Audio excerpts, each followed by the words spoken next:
Good morning students. तो फिर से आपका फिर से स्वागत है बायोलॉजी की क्लास में, जीव विज्ञान की क्लास में आपका फिर से स्वागत है। तो जैसा कि प्रीवियस क्लास में हमने आपको पढ़ाया था गुरु बीजाणु जनन पढ़ा रहा था कि गुरु बीजाणु कैसे गुरु बीजाणु का निर्माण होता है, किस तरह से इसमें सेल का कौन कौन सी कोशिकाएं बनती है, उनके बारे में हमने आपको डिस्कशन कर रहे थे। तो आपको मैंने ब्रीफली बताया था पूरा आपको बीजाणु की संरचना भी बताई गया। तो गुरु बीजाणु उसी क्रम में हम आज फिर से पढ़ेंगे, उसी क्रम में हम जारी रखेंगे। फिर से उसी गुरु बीजाणु ज्ञान को फिर से एक बार और समझते हैं, किसी को कोई कंफ्यूजन ना रहे। तो जैसा कि मैं आपको बता रहा था कि जो बीजाणुकाय है, आपको बताया कि बीजाणुकाय कहाँ है, बीजाणुकाय का आपका मान लीजिए आपका बीजाणुकाय की कोई भी स्तर जो अर्ध स्तर बोलते हैं, उसको अर्ध स्तरीय बोलते हैं, हाइपोडर्मल रीजन बोलते हैं, हाइपोडर्मल क्षेत्र बोलते हैं। तो हाइपोडर्मल जो क्षेत्र होता है क्या होता है कि इसमें बहुत सारे कोशिकाएं पाई जाती हैं जिनमें केंद्रक तो स्पष्ट होता है, थोड़ा सा अस्पष्ट होता है। धीरे धीरे वो केंद्रक स्पष्ट हो जाता है, वो कोशिकाओं का एक समूह बन जाता है जिन्हें बोलते हैं हम प्रकोष्ठी कोशिकाएं में केंद्रक क्या हो जाता है, स्पष्ट हो जाता है। बाद में जो इसे इंग्लिश में बोलते हैं आर्चीस्पोरियल सेल, आर्चीस्पोरियल सेल जो समसूत्री विभाजन करके दो कोशिकाएं बनाता है, प्राथमिक भित्ति कोशिका बनाता है और दूसरा जो आपको बनाता है प्राथमिक बीजाणु जन्म कोशिका। ठीक है, तो प्राथमिक भित्ति कोशिका आप फर्दर डिवीजन करके पैराइटल डिवीजन करके धीरे धीरे क्या करता है, स्तर बनाते जाता है, स्तर बना अंदर की ओर स्तर बनाता जाता है। और जो आपकी प्राथमिक बीजाणु जन्म कोशिका होती है वो आपकी क्या है, गुरु बीजाणु मात्र कोशिका की तरह काम करने लगती है। उसमें सुस्पष्ट एक केंद्रक, उसका सुस्पष्ट केंद्रक आ जाता है जिससे गुरु बीजाणु मात्र कोशिका की तरह काम करने लगती है। और गुरु बीजाणु मात्र कोशिका फर्दर बाद में अर्धसूत्री विभाजन करके 4 आगुणित गुरु बीजाणु का निर्माण करती है।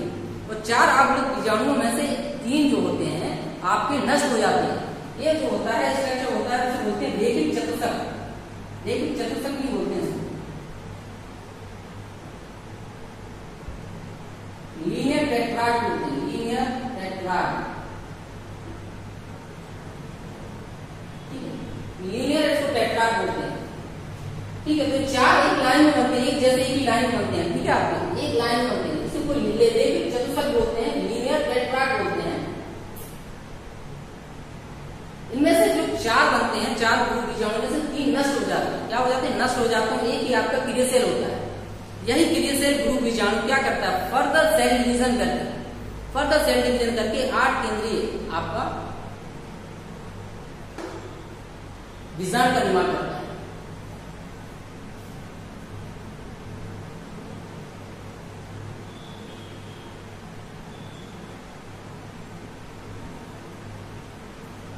अब इसको मैं इरेज करता हूं, मैं आपको फिर बताता हूं किस तरह से वो बनाता है। इतना आपको समझ गया, मैं इसको इरेज कर रहा हूं।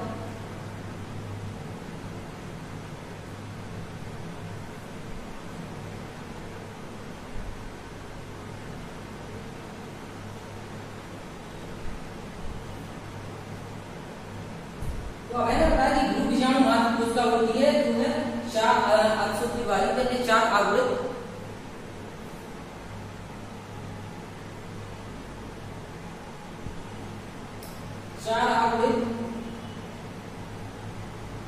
आपका होता है, एक डिवाइड होता है, ये डिवाइड होता है, एन होता है, उसको बोलते हैं आगुणित।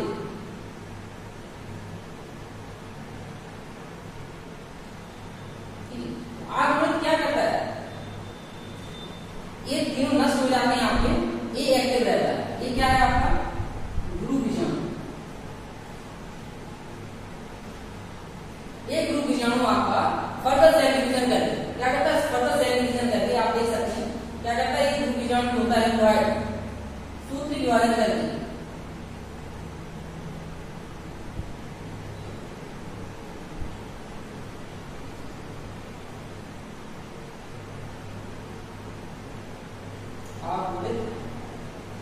गुरु बीजाणु। ये आगुणित गुरु बीजाणु आपका फर्दर सेल सूत्री विभाजन करके 1 से 2, फिर 2 से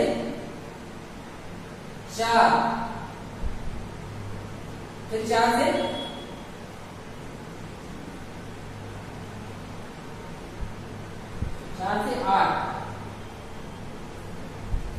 8 आगुणित संरचनाओं की केंद्रों की रचना करता है। कोशिकाओं की क्या करता है, रचना करता है। जो भी ये जो 8 है ये भी आगुणित होती है, जैसे होती है आगुणित हैप्लॉइड होती है।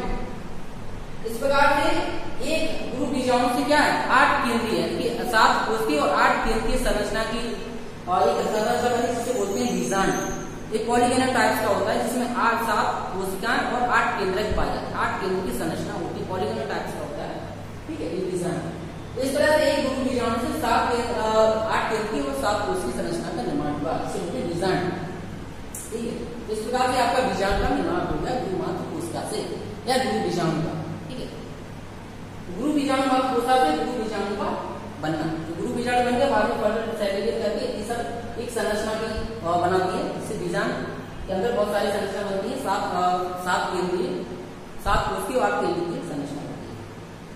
अब हम पढ़ते हैं इस तरह से आपने स्ट्रक्चर बना दिया या किस तरह से चतुष्क होता है जिसमें से 4 आवृत्त आपके गुरु बीजाणु बनते हैं, जिससे 3 नष्ट हो जाता है, एक ही बचता है, बाद में फर्दर विभाजन करके 7 केंद्रीय और 8 कोशिकीय संरचना की निर्माण करता है।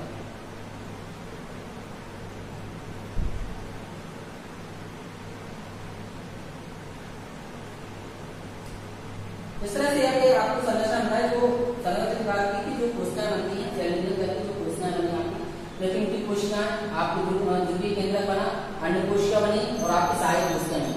ये होता है बीजांड टाइप होता है, पॉलीगेनल टाइप का जो बीजांड होता है वो 7 कोशिकीय और 8 केंद्रीय होता है, यानी 8 केंद्रक होते हैं, उसमें 7 कोशिकाएं हैं। अब आता है फर्दर हमारा पॉलिनेशन की बात करते हैं। पॉलिनेशन क्या होता है, पॉलिनेशन के बारे में पढ़ेंगे और फिर हम पढ़ेंगे आपका फर्टिलाइजेशन, डबल फर्टिलाइजेशन। तो आज हम पढ़ते हैं ऑर्गेनाइटिक्स डालते हैं, आपको बताते हैं पॉलिनेशन के बारे में।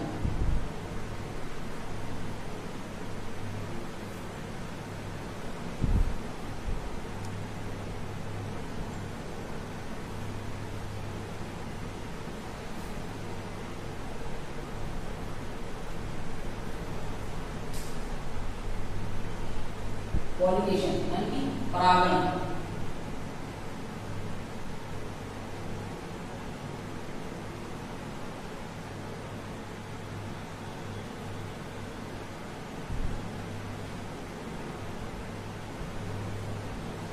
परागण वह क्रिया है जिसमें किसी पुष्प का जो परागकण होते हैं वर्तिकाग्र तक पहुंचते हैं। वह प्रक्रिया जिसमें परागकण किसी पुष्प के परागकण दूसरे पुष्प की वर्तिकाग्र तक पहुंचते हैं उसे बोलते हैं पॉलिनेशन।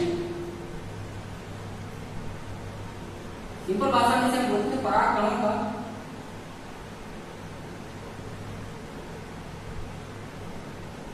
वर्तिकाग्र तक पहुंचना।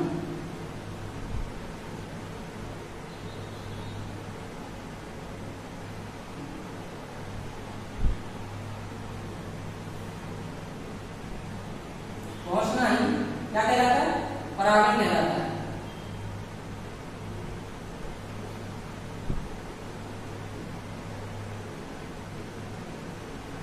ठीक है, परागकणों का वर्तिकाग्र तक पहुंचना ही क्या कहलाता है, आपका परागण कहलाता है। ठीक है, अब इसके टाइप्स होते हैं, परागण के 2 टाइप्स होते हैं।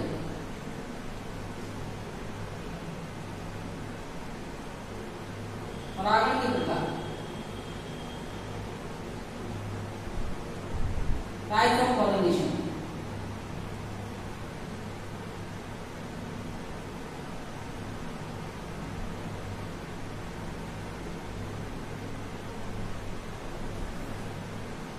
पहला होता है आपका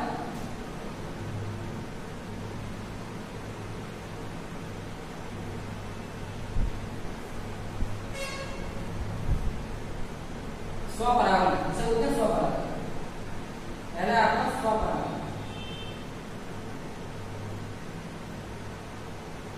सेल्फ पॉलिनेशन।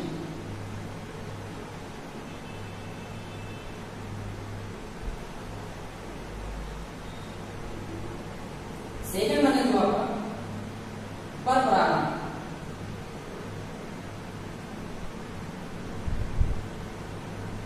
इसे बोलते हैं क्रॉस पॉलिनेशन।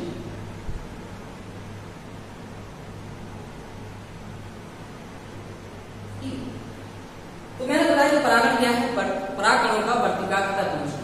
परागकण कहां होते हैं आपके नर जननांग भाग यानी कि पुंकेशन में। तो परागकोश से पुनर्जनन भाग क्या होता है? आपका परागकोश होता है। तो परागकोश से परागकणों का मादा जननांग के वर्तिकाग्र तक पहुंचने की प्रक्रिया क्या कहलाती है? आपकी परागण कहलाती है। ये सिस्टमैटिक परिभाषा है। अगर सरल शब्दों में बोले तो परागकणों का वर्तिकाग्र तक पहुंचना ही परागण कहलाता है। अब आता है हमारा इसके टाइप्स आते हैं, इनके टाइप्स के बारे में। एक होता है आपका सेल्फ पॉलिनेशन यानी कि स्वपरागण, दूसरा होता है क्रॉस पॉलिनेशन यानी कि परपरागण। तो सेल्फ पॉलिनेशन में होता क्या है? सेल्फ मीन्स स्वयं, मतलब जो फ्लावर है, एक ही फ्लावर है, अगर पौधा कोई भी आपका पेड़ है, उसका जो पौधा होता है द्विलिंगी है, मान लो जैसे आपका गुड़हल है, द्विलिंगी होता है, बाइसेक्सुअल होता है, उसमें नर और मादा भाग दोनों पाए जाते हैं। तो क्या होगा कि एक ही फ्लावर में पुंकेशन होते हैं, के परागकोश होते हैं, परागकोश से परागण निकल के उसी के वर्तिकाग्र तक पहुंच जाएंगे, मतलब उसी फ्लावर के परागकण उसी फ्लावर यानी कि एक ही पुष्प के परागकण एक ही उसी पुष्प की वर्तिकाग्र तक पहुंच जाएंगे, जो हो जाएगा सेल्फ पॉलिनेशन।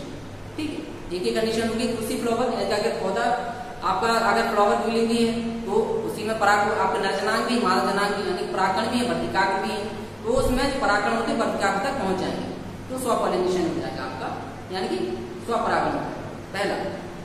अब सपोज दूसरा फ्लावर है उसी प्लांट का, दूसरा फ्लावर है तो पहला फ्लावर से अगर परागकण होकर दूसरे फ्लावर पे, उसी प्लांट के दूसरे फ्लावर पे चले जाए, उसी फ्लावर के एक फ्लावर है, एक दूसरा फ्लावर है, तो एक फ्लावर के जो है उसी सेम प्लांट में परागकण होकर दूसरे फ्लावर पे की वर्तिकाग्र तक पहुंच जाए, तब भी स्वपरागण हो जाएगा।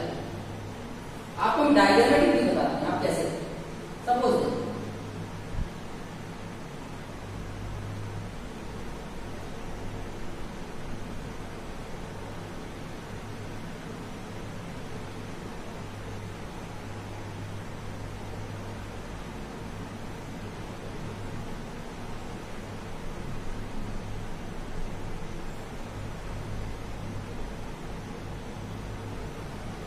सपोज कोई फ्लावर है, गुड़हल का ही मान लो, तो उसमें अगर देखिए आपका फ्लावर देखेंगे,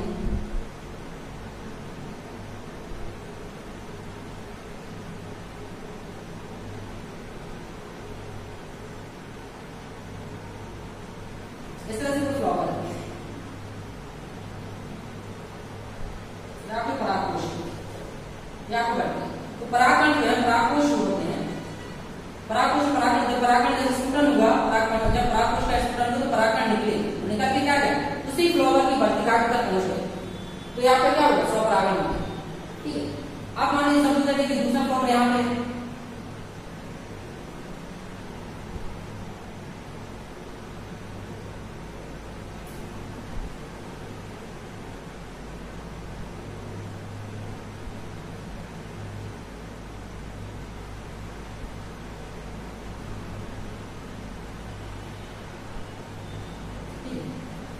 या तो दूसरा फ्लावर है, इसके परागकण होगी, इसके परागकोश से परागकण होगी यहाँ पे आ गया, इसकी वर्तिकाग्र तक आ गया, तब भी क्या हो जाएगा स्वपरागण है, क्योंकि उसी जाति का है, उसी प्लांट का फ्लावर दूसरा फ्लावर है, क्या हो जाएगा। अगर मान लो एक लिंगी भी है तो अगर उसी में जाके आ गया दूसरे फ्लावर उसके नर भाग पे आ गया, मादा भाग से आ गया, नर भाग में परागकण हो गया, मादा भाग पे आ गया, एक नर है एक मादा है, अगर उसी फ्लावर में है तो आपको स्वपरागण होगा। तो मतलब इसे कहने का मतलब है कि उसी जाति का होना चाहिए, अगर फ्लावर उसी प्लांट्स का होना चाहिए, या तो द्विलिंगी हो या तो उसी प्लांट्स पे हो दूसरा फ्लावर, तब इस स्वपरागण हो जाएगा। जैसा कि आप एग्जाम्पल आप देख सकते हैं, एग्जाम्पल में क्या ले सकते हैं, स्वपरागण के सबसे एग्जाम्पल आपका गुड़हल है।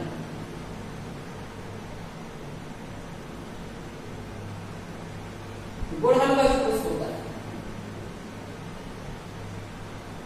गुड़हल में आप देख सकते हैं स्वपरागण की बहुत अच्छी प्रक्रिया होती है। आप इसको मैंने आपसे बोला अभी तक गुड़हल का फ्लावर लीजिए कभी, उसको आप ब्रीफली उसको देखिए, अगर ध्यान से उसको हर चीज आपको मिल जाएगी, आपको नर पार्ट मादा भाग सब दोनों चीजें आराम से कंडीशन से बढ़िया से दिखाए गए हैं। आप उसको जब आप ब्लेड से उसको काटेंगे, उसकी जो बीजांड है उसकी ओपनिंग को जब आप काटेंगे तो उसमें आपको एकदम स्पष्ट रूप से बीजांड आपको दिख जाएंगे, क्लियर दिख जाएंगे किस तरह से काम कर पूरा बढ़िया से आपको उसको ओपनिंग की संरचना आपको वहां दिख जाएगी, बीजांड दिख जाएगा, आपको पुंकेशन दिख जाएंगे, परागकण दिख जाएंगे, आपको हर चीज दिख जाएगी, आपको ये स्वपरागण की हमारे बात। अब आता है परपरागण। तो परपरागण क्या होता है? इसमें जो होता है परागण होते हैं किसी पुष्प के परागण, किसी पुष्प के परागण जाके दूसरे पुष्प के, एक पुष्प के परागण करना दूसरे पुष्प के वर्तिकाग्र तक पहुंचना, यानी कि दूसरे पौधे के, उसी जाति के दूसरे पौधे पर जाके, ठीक है। एक पुष्प के परागण जाके दूसरे पुष्प पर जाके दूसरे पुष्प की वर्तिकाग्र पर जाके जब उन पे पहुंच जाते वर्तिकाग्र पहुंचते हैं तो उसे बोलते हैं परपरागण। जब परागण एक पुष्प के परागण दूसरे पुष्प के परागण वर्तिकाग्र पर पहुंचते हैं तो उसे बोलते हैं परपरागण। या बढ़ती जनन द्वारा परागण क्या होता है कि बढ़ती जनन द्वारा जो पेड़ पौधे उगाए जाते हैं उनके जो परागण होते हैं दूसरे पुष्प के वर्तिकाग्र तक पहुंचने से बोलते हैं परपरागण। ये परपरागण की प्रक्रिया आपको मिल जाएगी एग्जाम्पल में, आपको मिल जाएगा पपीता।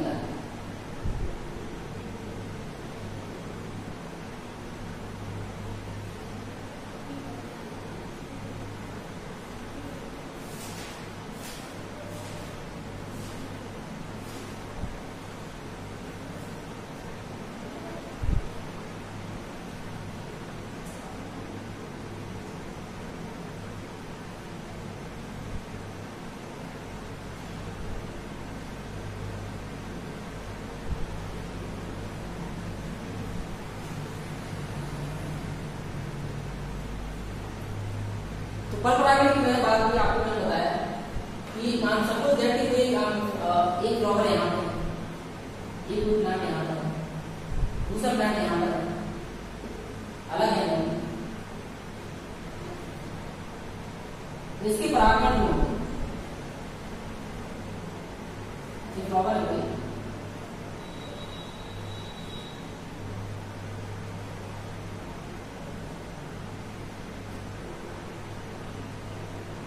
इसके परागण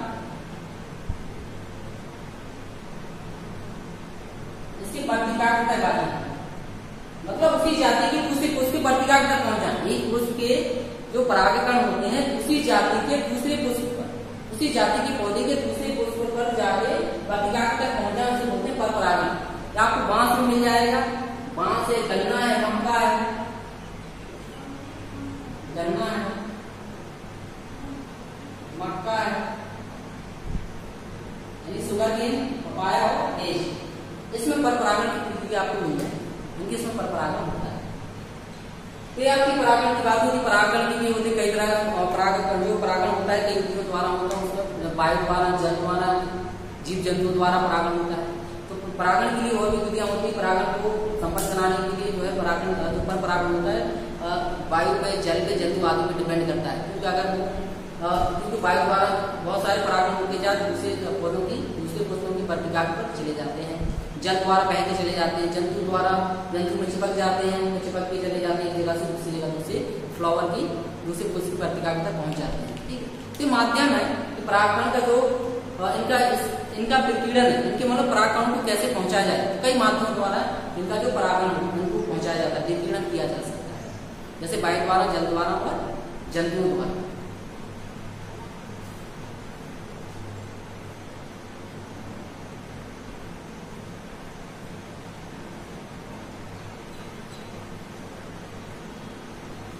तो ये आपका हो गया परागण के बारे में बात हो रहा है। अब आपको इससे आगे जो आगे नेक्स्ट लेक्चर में आपको पढ़ाया जाएगा, नेक्स्ट लेक्चर में आपको पढ़ाएंगे निषेचन और द्विनिषेचन और आपका द्विनिषेचन। तब तक के लिए आप लोग घर पे पढ़ते रहिए और हेल्दी रहिए।